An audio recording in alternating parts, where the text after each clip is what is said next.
Hi, it's me again with Corel Draw tips and tricks, and this won't be too much about Corel Draw. But somebody posted on Facebook that they watch my videos and then have Corel on another computer, and they pause my video and go do it on their computer. And I used to do the same thing when I was learning from my mentor Roy Brewer with Engraving Concepts.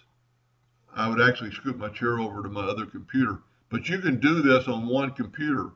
I've got Corel open. I'm going to reduce it. And then I'm going to take my video. I've got my video set on silence, so it won't interfere with my video, but I'm going to reduce it and then just kind of move it over. And you can be watching this video and be doing the same thing. Matter of fact, I'm going to back up here because I've gone a little bit too far. And well, let's just do this. And let me just back up quite a bit. I've got my 2-point line.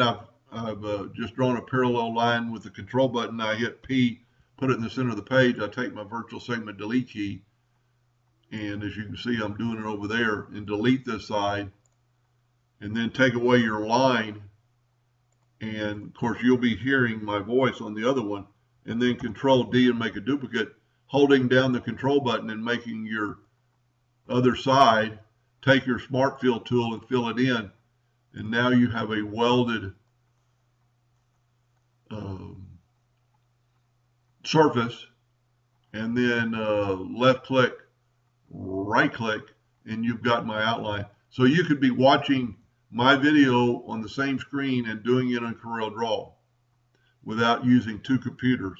And at any time you can pause my video and do a little thing and then forward it. Now you can't hear my voice on this because I've silenced it right here.